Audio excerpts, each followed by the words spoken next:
O casamento com a viúva do irmão, pensado para proteger um nome e remendar a honra da vila, acabou por se transformar na mais inesperada história de amor. E ninguém, naquele começo, poderia imaginar como as pequenas coisas iriam mudar corações. Na fazenda Santa Cruz, a vida sempre cheirou a lenha e a broa. Havia ali um compasso antigo, o galo a anunciar o dia, a cerca rangendo quando o vento vinha do mato, a mulher que apanhava água no poço antes do sol. Carlos conhecia cada pedaço daquele chão. Era homem de poucas palavras e mãos grandes, acostumado ao peso do trabalho e à maneira que o silêncio se fazia em sua casa desde que Mariana morreu. A lembrança da mulher que fumegava o pão no forno, que cantava uma cantiga baixa ao encolher uma mão no colo do filho. Essa lembrança morava nas coisas, na cadeira vazia, no vestido pendurado no alçapão, na foto em que o sorriso de Mariana parecia ter sido recortado do vento. Então, chegou Júlia. Ela veio com pouco mais do que um fardo de roupa e um ventre que já marcava a vida que vinha por nascer. Era viúva de Tomé, o irmão mais novo de Carlos, que se fora no inverno anterior num tropeço da lida. Na vila, a notícia corria com os passos da tia Natiana e o cochicho do Zé Bento. A moça voltara para a casa onde o marido crescera, sem pai, sem mãe, e com a sorte de quem fica à deriva. Numa comunidade onde o nome era o que se tinha de mais palpável, o burburinho logo transformou a dor em urgência. Havia quem dissesse que a proteção cabia a Carlos, havia quem lembrasse de velhas tradições. O cuidado com a família não era só um gesto de compaixão, dizia o padre Inácio, era honra. Padre Inácio veio à casa com a lamparina na mão e um semblante mais calmo do que a feira podia permitir. Conhecia Carlos desde menino. Conhecia a modéstia do homem e a solenidade de seu luto. Falou pouco e firme.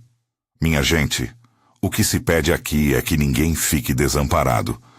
Se Carlos tomar por esposa a viúva de seu irmão, não será para apagar memórias nem para forçar afectos.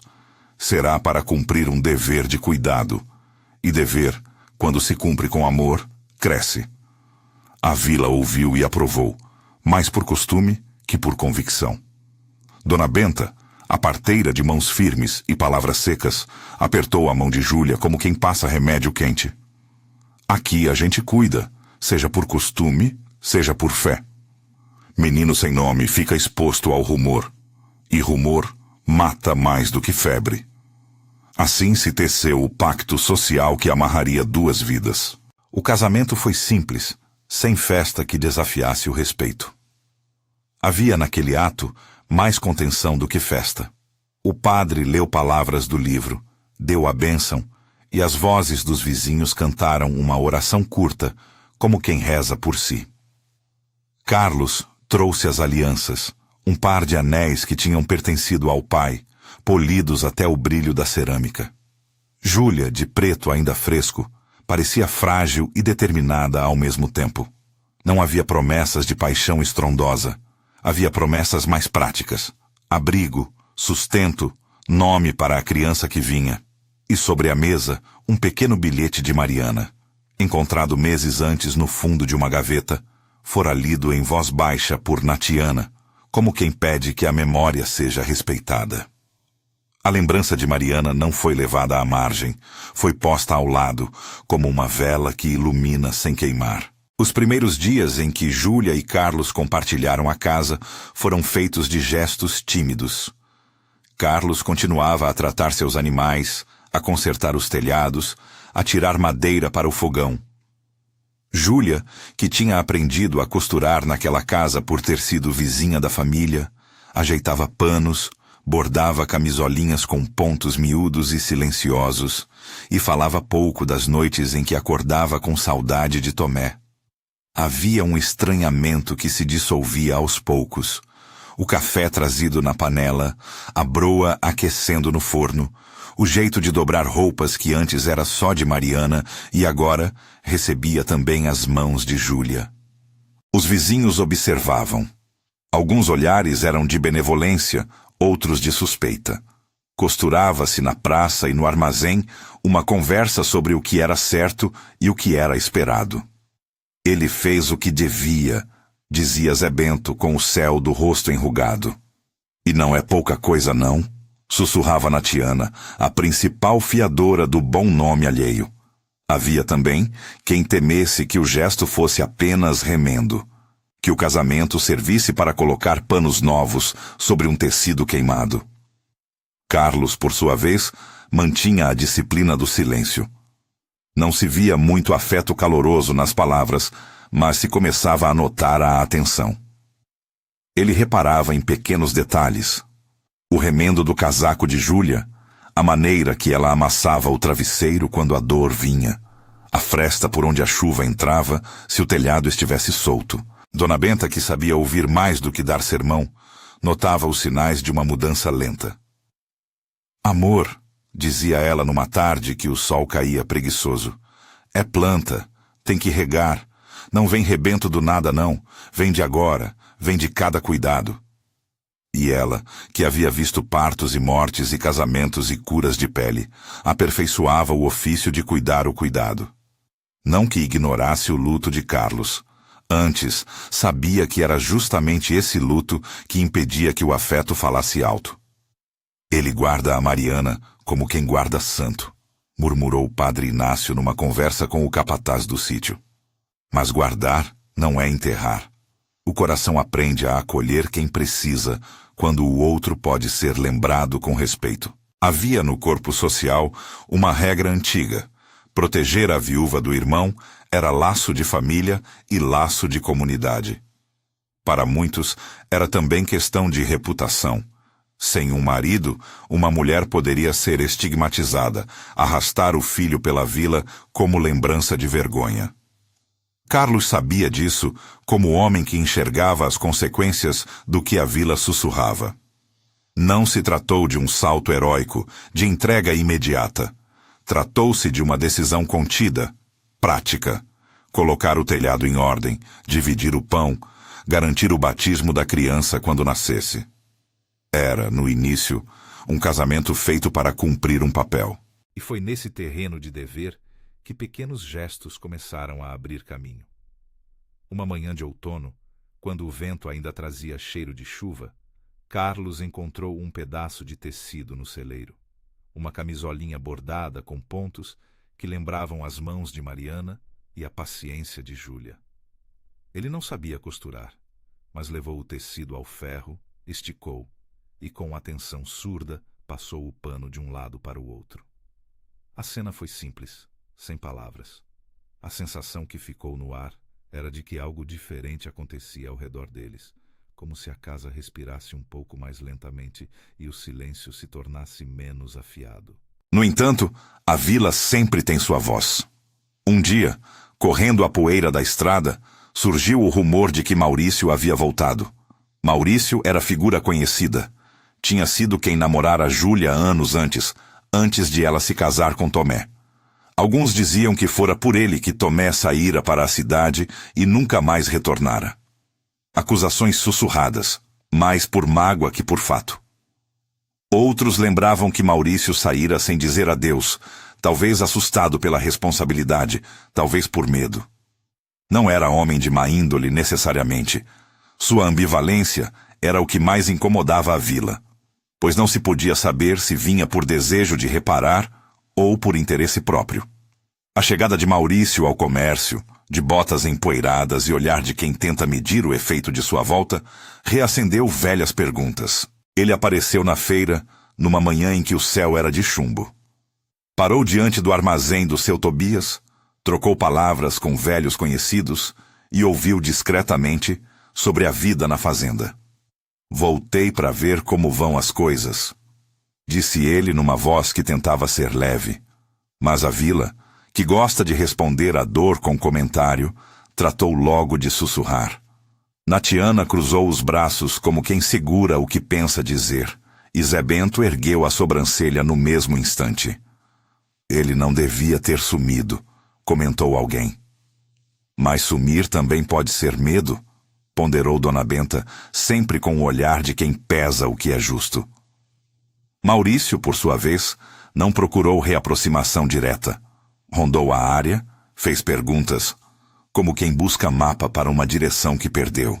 A ocasião em que Maurício e Carlos se encontraram ficou marcada pela carga que todo encontro carrega numa vila pequena. O ar pesado, as palavras medidas. Foi na porteira, perto do fim da tarde, quando o vento começava a varrer o campo e as montanhas tornavam-se silhuetas. Carlos vinha do curral com as botas encharcadas, as mãos impregnadas do cheiro do animal.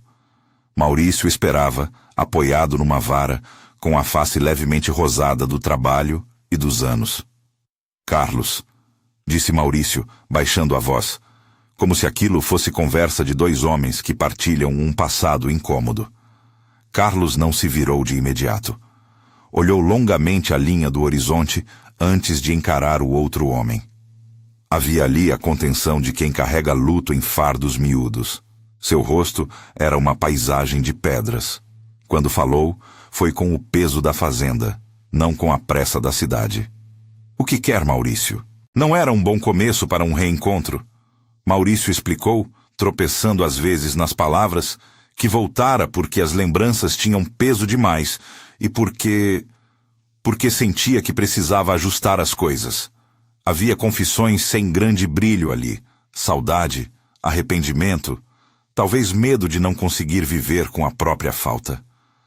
Carlos ouviu com olhos fixos, sem escapar para o ódio fácil, sem buscar a vingança que alguns conjuravam na feira. Em seu silêncio, havia uma firmeza que indicava não haver espaço para o choque público. A comunidade, observando pela estrada e pelas janelas, contia a respiração. Natiana, com as mãos na barra do avental, dizia baixo: se houver remorso, que seja em silêncio e em trabalho. Padre Inácio, alertado por uma criança que correu para contar que os dois estavam lá, saiu devagar da sacristia e foi caminhando em direção à porteira. Chegou à medida em que as vozes se tornavam mais contidas. Não é hora de julgar no meio do portão, falou o padre, pondo a mão no ombro de Carlos, como quem segura uma planta que treme. Nós somos chamados a cuidar.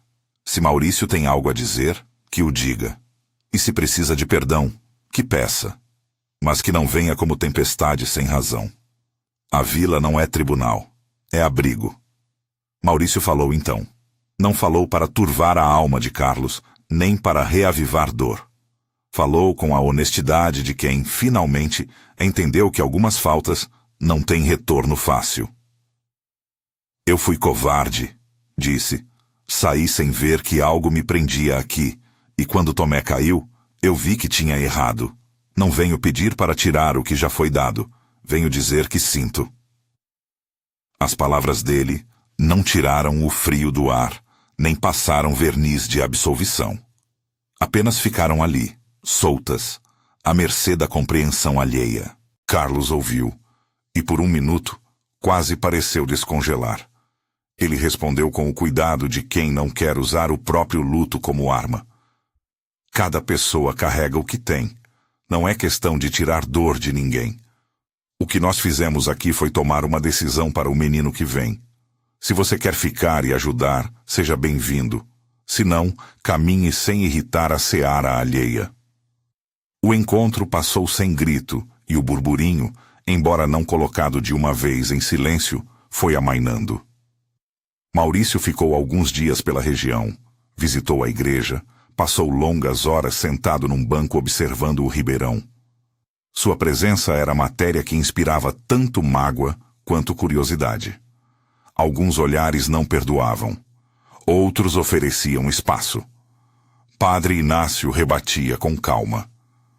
O que se planta hoje pode dar fruto amanhã. Não podemos fazer da vida dos outros uma sentença eterna. Enquanto isso, na casa, a gravidez de Júlia avançava. O ventre crescia e com ele aumentava a necessidade de cuidados. Júlia, que carregava a memória do marido e o peso do filho que viria, às vezes acordava, sem saber se amava Carlos, se odiava a sorte, se sentia culpa por sorrir. Nas noites breves, pegava o cobertor e punha a mão sobre a barriga, falando baixinho como se conversasse com o menino que usava chutinhos para se anunciar. Carlos, por sua vez, começou a aprender outro tipo de vigilância, a de quem não pergunta muito, mas está presente quando a febre ameaça a alma, quando o pão precisa ser repartido, quando a casa parece grande demais para uma só pessoa. Havia pequenos atos, um cobertor dobrado, uma panela deixada no fogo mais tempo, uma cadeira próxima ao berço da esperança. Dona Benta, como se fosse costureira de destinos, preparou o cantinho do parto. Colocou água guardada, ervas secas para o chá, panos limpos e um lampião. A gente não conta com milagres sem trabalho, dizia ela. A gente conta com gente acordada quando a dor chegar. O que vinha a seguir, todos sabiam, não seria apenas um momento privado. Era um rito que envolvia a comunidade, que diria, em voz baixa, que um menino teria nome e que o lar se reergueria. O batismo, quando ocorresse, não seria só cerimônia, seria ato público de pertencimento. E assim foram as semanas. Pequenos reparos na casa, conserto de uma janela que deixava entrar vento, o cuidado com a roupa lavada que secava no varal. Júlia bordava e namorava em silêncio a lembrança de Tomé. Carlos, que mantinha um pedaço do chale de Mariana junto à lareira, guardava também o respeito pela memória que não devia ser apagada. Em alguma manhã, encontraram um bilhete enxuto de Mariana preso à trave, onde ela escrevera, anos atrás, uma frase que agora parecia profética. Cuida dos que vêm depois, que é como se amassasse pão para todos. Nem amor romântico, nem prosa vazia. Uma instrução para fazer do cuidado um gesto sagrado. As conversas no terreiro foram mudando de tom. Já não se tratava apenas de juízo. Dava-se espaço para a admiração discreta quando Carlos se curvava para ouvir o choro do menino quando este nascesse, quando fazia questão de que todos os vizinhos fossem convidados para a bênção. O ato, antes visto como remendo de vergonha, ia sendo lentamente percebido por alguns como decisão de sustentação. E isso, para a vila, já era subversivo. A ideia de que o dever poderia, pela persistência, transformar-se em outra coisa, em afeição, desafiava as expectativas. No entanto, a paz que se formava tinha rachaduras. O retorno de Maurício não havia sido o único alarde. Havia ainda o julgamento velado de quem não acreditava que um homem poderia amar duas ausências ao mesmo tempo. De quem achava que guardar a memória de Mariana era como uma estátua a impedir o sol de aquecer novas plantas. A vila discutia, ponderava e, por vezes, reprovava em silêncio. Carlos sentia isso como uma massa lenta que pressiona o peito. Ele não era homem de grandes palavras para rebater. Preferia a ação. E sua ação foi, pouco a pouco, cuidar. Uma noite, entre as roças e o vento que vinha do vale, Júlia acordou com um aperto diferente.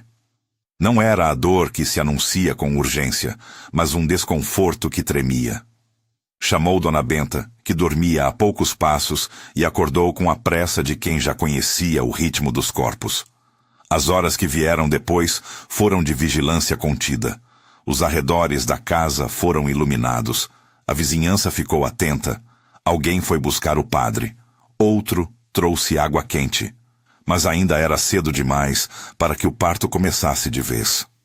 Era apenas um aviso, como uma mão que toca a porta e prefere se recolher. Do lado de fora, nuvens pesavam e o céu se preparava para chorar.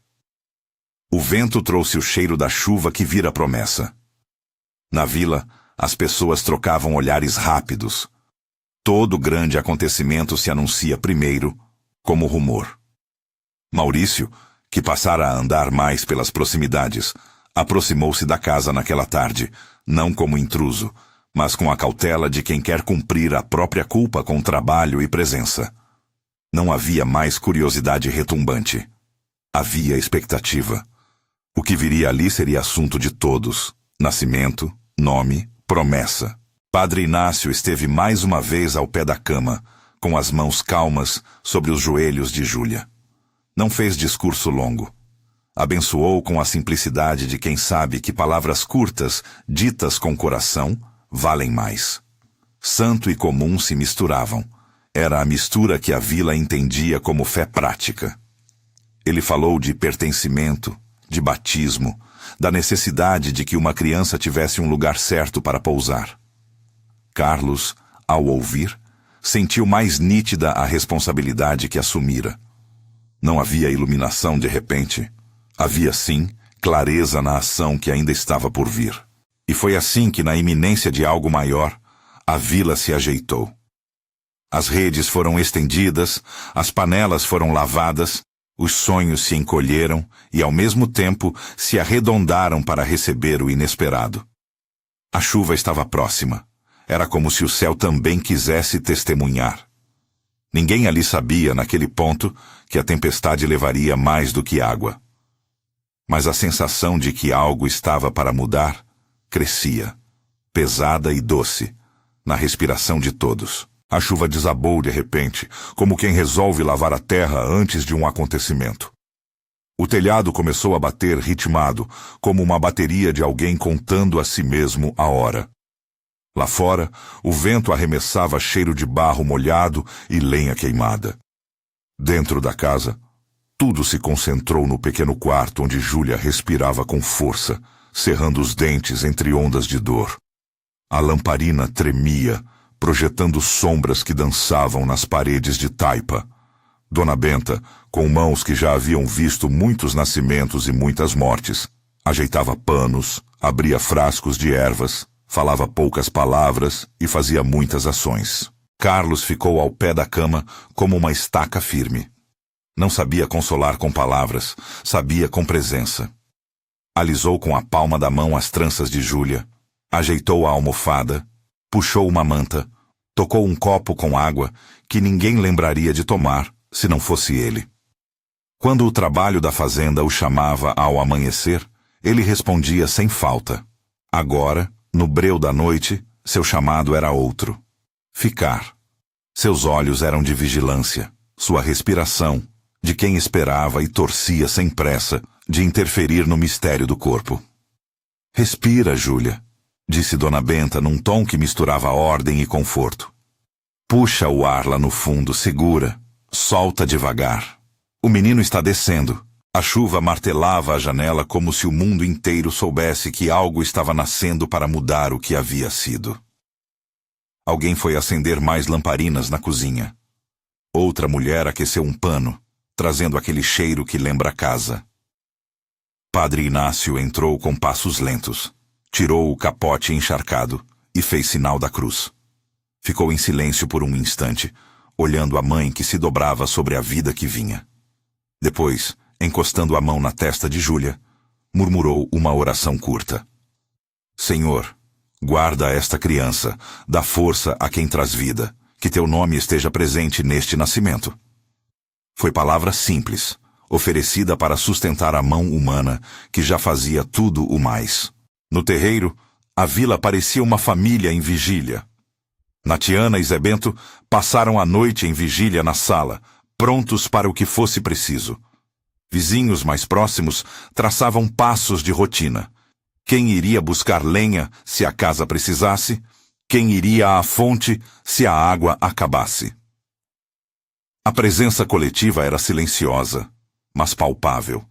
Aquilo não era apenas o nascimento de um bebê. Era um rito que dizia se a promessa social seria cumprida, se o menino teria nome, abrigo, pertença. E então, no auge da tempestade, veio o primeiro grito do menino.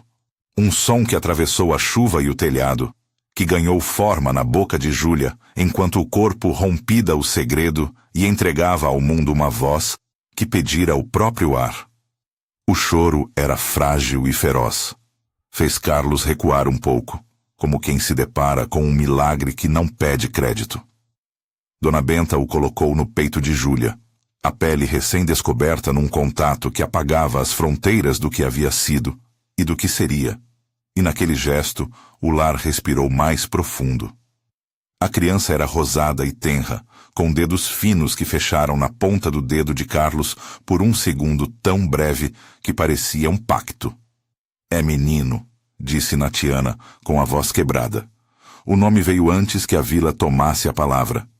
No calor do primeiro choro, Carlos estendeu a mão, tocou a cabeça do recém-nascido e, como se cada palavra tivesse sido lavrada por uma promessa, falou firme. Chamarás Mateus. A palavra pronunciada teve algo de batida de martelo. Nomeava mais que um corpo. Nomeava pertencimento. Mateus, nome que a vila repetiu como se quisesse fixar o laço. Padre Inácio aproximou-se novamente, molhou o indicador no pouco de água benta que trazia e fez o sinal, abençoando o momento, como quem sela o ato de dizer: este menino tem lugar. Havia, no gesto do padre, a certeza de que o batismo, mais tarde, confirmaria o que agora as mãos e a boca diziam. Os primeiros dias após o parto foram um terreno de cuidado extremo. Júlia ficou frágil. O sangue e a dor, somados ao esforço do parto, deixaram-na numa sombra que exigia vigilância. Um dia, a febre subiu, e a pele de Júlia queimava como se o corpo tentasse expulsar alguma coisa que não cabia ali. Dona Benta recorreu a chás, compressas, agouros antigos que trouxeram algum alívio. Carlos não a deixou um só minuto. Dormia sentado em uma cadeira, a faca ao lado e o capuz da lamparina pendendo no ar. Quando a febre se elevou demais, quando os olhos de Júlia gravitaram entre a dor e um sono que não consolava, Padre Inácio juntou as mãos. Senhor, ouve teu povo, murmurou o padre, como se a vila inteira devesse aprender a resumir a oração em palavras que não prometem milagres, apenas buscam sustento. Guarda esta mãe e esta criança. Dá sabedoria a quem cuida e paz aos corações aflitos. Era uma prece curta, repetida por vozes que se juntaram num fio. A de Natiana, a de Dona Benta, a de vizinhos que entravam e saíam trazendo água quente ou um pano úmido. A fé ali não era um passe mágico que eximia o trabalho humano. Era uma força que unia mãos a olhos, presença a remédio. Ao mesmo tempo que se fazia oração, colocava-se o mel nos lábios de Júlia, esfregava-se as solas dos pés, mudavam-se os panos. A fé e o cuidado andaram de mãos dadas. Por 2 dias, a febre arrancou o sono da casa. A vila se acomodou aos poucos à nova rotina. Refeições repartidas, descanso programado, vigília noturna. Às vezes, Carlos sussurrava para o menino. Não palavras de sentimentalismo, mas promessas práticas. Que teria pão, que teria abrigo, que teria o nome que agora soava nos lábios de todos. E, entre dormir e velar, houve momentos em que Carlos pegou no colo aquele corpo pequeno e deixou que a novidade quebrasse a casca ríspida do seu coração. Não foram fogos de artifício. Foram manhãs em que ele se levantou para buscar água e, ao retornar, encontrou Júlia sorrindo com o bebê. Bastou isso para que o sol, mesmo que timidamente, atravessasse as frestas da casa. O batismo foi marcado para uma manhã de céu limpo, alguns meses depois. A vila se reuniu na pequena capela de pedras. Havia um cortejo simples. O menino nos braços da mãe, Carlos com o olhar firme ao lado, Padre Inácio com o missal na mão. Mariana, a esposa que o tempo não apagara, foi lembrada. A foto dela, colocada numa moldura junto a uma bandeja de flores, sobressaía na pequena mesa, e Natiana fez sinal de que aquilo não era esquecimento, mas presença em outro registro. A memória de Mariana foi evocada com reverência. Não se tratava de substituí-la, mas de honrá-la ao mesmo tempo em que se afirmava a vida presente. Padre Inácio falou de pertença, falou de nome e rito. A água benta tocou a cabeça do menino e a comunidade proferiu o nome como um selo. Mateus, filho de um lar que se afirmava polo de cuidado. Haveria, dali em diante, conversas sobre como criar o menino, sobre quem ensinaria o menino a manejar a enxada, quem lhe mostraria como costurar uma camisolinha. O batismo tornou-se um contrato social, em que cada morador aceitava, de modo tácito, zelar. Era prova de que o ato de casar para proteger não havia sido vazio. Ao contrário, havia criado uma teia de compromissos. Os meses que se seguiram trouxeram a suavidade dos gestos rotineiros. O amor, quando chegou, veio em forma de coisas mínimas. Carlos aprendeu a dobrar os corpos do menino e a cantar uma canção que, por certo, aprendeu de Mariana. Uma cantiga baixa, feita de repetições e pequenas rimas. Júlia, livre de febres e com as forças renovadas, cozinhava mais para a mesa comum, alinhando panelas ao fogo e enchendo a casa com cheiros que lembravam infância. Mateus crescia com os pontos finos bordados pela mãe. Dormia enrolado no chale que havia pertencido a Mariana e sempre trazia no peito o barulho do carinho compartilhado. Havia, porém, coisas que não se consertaram de vez. Às vezes, quando o dia esmorecia, Carlos pegava aquela fotografia de Mariana, passava o polegar sobre o vidro e respirava como quem agradece e lamenta ao mesmo tempo. Não se tratava de um gesto de culpa. Era o reconhecimento de que o passado habitava a casa. Natiana, que conhecia os remendos do coração, dizia baixinho: "Não se apaga a memória. Aprende-se a fazer espaço." E nesse espaço surgiam lareiras de afeto, sem pressa, sem espetáculo. Maurício, que havia ficado algum tempo por perto, teve seu próprio caminho. Não veio com voz estridente clamando por perdão. Veio com trabalho. Ajudava a arrumar cercas, consertar a cocheira, ajudar no serviço que exigia menos proximidade íntima e mais suor coletivo. Havia quem sussurrasse: "Ele quer voltar ao que perdeu." Havia também quem dissesse: "Ele paga com trabalho o que o passado exigiu." A vila, que acreditava que tempo e serviço podiam curar, foi observando. Carlos, por seu turno, não fechou a porteira com ódio. Manteve os limites. Quando Maurício ofereceu ajuda de modo sincero e sem circunferência, Carlos aceitou-o em tarefas externas, não nas noites da família. A justa distância foi o que lhes permitiu conviver sem que o passado se tornasse espada ou espetáculo. O crescimento do menino abriu janelas para outras formas de afeto. Mateus aprendeu a levar um pedaço de broa à mesa do vizinho, a buscar água para a avó, a ouvir as histórias que Padre Inácio contava sobre santos e homens comuns. Não havia pompas, nem elogios exagerados. O elogio de ser filho daquele lar vinha em gestos. A maneira que Carlos o ensinou a segurar a enxada, a paciência com que Júlia lhe mostrou a linha do bordado. O toque da memória de Mariana estava sempre presente. A cama em que ela dormia tinha um saco com roupas, que agora serviam de manta para o menino. No inverno, a camisolinha bordada, que havia sido esticada pelo próprio Carlos na véspera do nascimento, era envolta com cuidado. A casa inteira sabia que a vida se tecia com o que se preserva e com o que se recebe. Os anos passaram como safras. O rosto de Carlos foi suavizando. Não era um rosto de festa. Era um rosto que aprendeu as medidas do cuidado. Júlia, que outrora foi vista com olhos de pena, ganhou respeito e uma certa autoridade doméstica. Ela organizava a despensa, fazia contas de sábado, punha Mateus para dormir com histórias que falavam de coragem e honestidade. O menino cresceu com o cheiro da broa e o som das conversas na varanda. Sua ação preferida era seguir seu pai pelo terreiro, observando o modo que as mãos grandes tratavam a terra com respeito. Houve momentos de provação menores. Uma praga na plantação que veio com uma seca. Uma tosse que não passava de uma criança da vizinhança. A comunidade se mobilizava como sempre. Emprestava sementes, compartilhava remédios caseiros, voltava a rezar quando as esperanças batiam de frente com o relógio da colheita. E sempre que alguém precisava, Padre Inácio chamava a vila para orar, não como mágica, mas como sustento de ânimo. A fé, entre eles, era prática.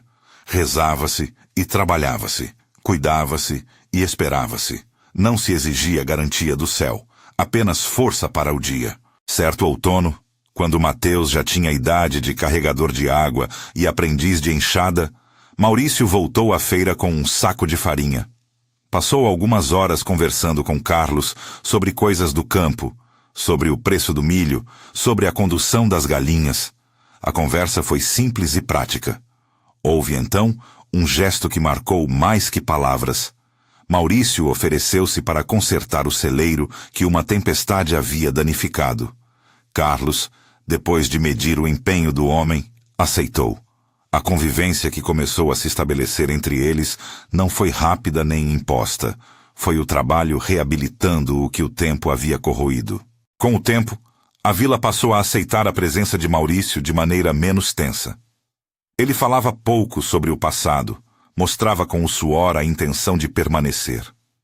Deixou-se ver ajudando nas cercas, levando água para a casa de um idoso, cuidando das galinhas em troca de comida e um canto para dormir.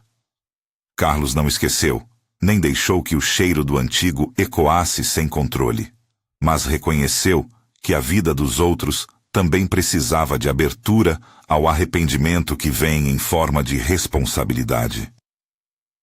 Natiana, que sempre guardou os segredos do povo, sorriu ao ver que as vozes subiam menos perigosas e que, no lugar delas, semeavam-se pequenas ajudas. A memória de Mariana, porém, continuava sendo tratada com reverência. Em datas singelas, aniversário de casamento, aniversário de morte, a família reservava um pedaço da mesa para lembrar. Havia respeito, não como forma de tornar impossível qualquer laço futuro, mas como testemunho de que a vida anterior foi honrada.